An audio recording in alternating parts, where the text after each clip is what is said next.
শীতের দুপুরে গরম গরম হাঁসের মাংস আর সঙ্গে সাদা ভাত, একদম দুপুরটা জমে ক্ষীর। তো নমস্কার সবাইকে, আমি পূজা, ওয়েলকাম করছি আমার আরেকটা নিউ ব্লগে। আজকে আমি রান্না করেছিলাম হাঁসের মাংস, তো সেইটাই আপনাদের সঙ্গে শেয়ার করছি। তো শাশুড়ি জামাইয়ের জন্য হাঁসের মাংস পাঠিয়েছে, কারণ জামাই হাঁস খেতে অনেক বেশি পছন্দ করে। তো সেটাই আজকে আমি তাকে রান্না করে খাওয়াবো। তো চলুন মেইন রান্নাবান্নায় চলে যাই। তো রান্নাবান্না শুরুর আগেই আজকে আপনারা কোন জেলা থেকে দেখছেন অবশ্যই কিন্তু আমাকে কমেন্টস করে জানাবেন। তো প্রথমে আমি কিছু পেঁয়াজ নিয়ে নিয়েছি, পেঁয়াজগুলো আমি কুচি কুচি করে কেটে নিচ্ছি। এরপর আমি নিয়ে নিয়েছি রসুনটা এবার আমি চিল্লিয়ে নিব। রসুন আর আদা কিন্তু হাঁসের মাংসের সমান পরিমাণে দিতে হয়, আর পেঁয়াজটা একটু কম দিলেও চলে। তো আমার পেঁয়াজ এবং রসুন কাটাকুটি শেষ, এখন আমি কিছু আস্ত রসুন দিব, সেটাই এখানে প্রিপেয়ার করে নিচ্ছি। প্রথমে ভেবেছিলাম আমি মাংসটা নারকেলের দুধ দিয়ে রান্না করব, কিন্তু সেটা আর হলো না, কারণ আমার বরে গ্যাসের প্রবলেম, ও নারকেলের দুধ দিয়ে মাংস খাবে না। তো এই যে আমার সব কাটাকুটি হয়ে গেছে, পেঁয়াজ রসুন আদা কেটে নিয়েছি সব কিছু। তারপরে এই যে ফ্রিজ থেকে এনে রাখা মাংস যেটা গলতে দিয়েছিলাম, সেটাও সুন্দর করে গলে গেছে। আমি এখন এক এক করে যে হালকা পাতলা পশম যেগুলো ছিল সবগুলো ছাড়িয়ে নিচ্ছি। তো আমার মাংস প্রিপেয়ার করার ডান, এবার হচ্ছে বাটাবাটির পালা। তো আমি আদা পেঁয়াজ জিরা ধনিয়া সব কিছু এক এক করে বেটে নিব। তো এই যে আমার মশলা সব কিছু বাটা হয়ে গেছে। এখানে রয়েছে পেঁয়াজ কুচি, তারপর রয়েছে আদা বাটা, রসুন বাটা, রয়েছে জিরা ধনিয়া গোলমরিচ দিয়ে একসঙ্গে বাটা, রয়েছে শুকনো লঙ্কা বাটা, আর এটা হচ্ছে নতুন আলু, আর হচ্ছে কিছু রসুন, আর ওই যে মাংসটা। তো প্রথমেই আমি কড়াইতে সরিষার তেল দিয়ে আলুটা আর রসুনটা সামান্য লবণ এবং হলুদ দিয়ে ভেজে নিয়েছি লাল লাল করে। তো আলু ভাজা হয়ে গেলে এরপর আমি আরেকটা প্যান নিয়ে নিয়েছি, বড় কড়াই একটা, তার মধ্যে দিয়ে দিচ্ছি সরিষার তেলে ফোড়ন দিয়ে দিয়েছি দুইটা তেজপাতা, একটা শুকনো লঙ্কা, কিছু জিরা, গরম মশলা, গোলমরিচ। তো এগুলা আমি খুব সুন্দর করে এখন ভেজে নিব কিছুক্ষণ।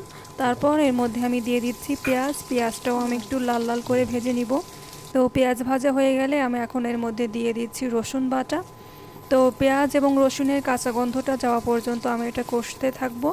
রসুনের কাঁচা গন্ধটা চলে যাওয়ার পর এরপর আমি এর মধ্যে দিয়ে দিয়েছি স্বাদ মতো লবণ, স্বাদ মতো হলুদ দিয়ে আরও কিছুক্ষণ মিশিয়ে নিয়ে এরপর আমি এর মধ্যে দিয়ে দিচ্ছি আমার জিরা ধনিয়া গোলমরিচ লবঙ্গ এবং শুকনো ঝাল বাটা।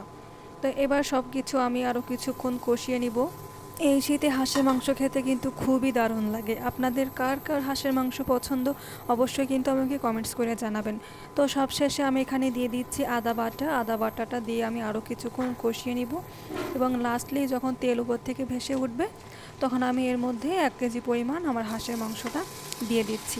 তো মাংসর সঙ্গে মশলাটা খুব সুন্দর করে আমি মিশিয়ে নিয়েছি। মিশিয়ে নেওয়ার পর এখন আমি এটা ঢাকনা দিয়ে রেখে দিব। ও হ্যাঁ, এখানে আমি আরেকটা কথা বলে দিতে চাই, কারণ আমি যেহেতু ইন্ডাকশানে রান্না করছি, তো আমার কাছে পোড়ানোর কোনো অপশন ছিল না মাংসটা, সেই জন্য আমি হাঁসের কাঁচা গন্ধটা যাওয়ার জন্য সামান্য লেবুর রস আর আদা বাটা রসুন বাটা সামান্য পরিমাণ দিয়ে আমি কিছুক্ষণ ভিজিয়ে রেখেছিলাম, ভিজিয়ে তারপর ওটা আমি সুন্দর করে ধুয়ে নিয়েছি। এভাবে কিন্তু হাঁসের গন্ধটা চলে যায়। বা আপনাদের কাছে যদি ভিনেগার থাকে তাহলে আপনারা ভিনেগার দিয়েও এটা পরিষ্কার করে নিতে পারেন। তো এই যে আমার হাঁস থেকে প্রচুর পরিমাণে জল উঠেছিল, আমি এটা প্রায় আধা ঘন্টা ধরে সেই জলটা শুকিয়েছি। তো জলটা শুকানোর পরে আমি এর মধ্যে দিয়ে দিচ্ছি আমার ভেজে রাখা আলু এবং রসুন। তো সেটা দেওয়ার পর আমি আরও 2বার মতো জল দিয়ে দিয়ে কষিয়ে নিয়েছি। মোট 40-45 মিনিট আমি খুব সুন্দর করে কষিয়েছি, কারণ মাংসটা যত বেশি কষানো যায় ততই এর স্বাদ কিন্তু অনেকটাই বেড়ে যায়। তো আমি চেষ্টা করি সবসময়ের জন্য সব মাংসের ক্ষেত্রে বেশি করে কষানোর জন্য। তো তারপর আমি উপর থেকে দিয়ে দিয়েছি গরম জলটা দিয়ে আমি আমার পরিমাণ মতো ঝোল রেখে দিয়ে দিয়েছি নামানোর আগে গরম মশলা 1 চামচ ভরে।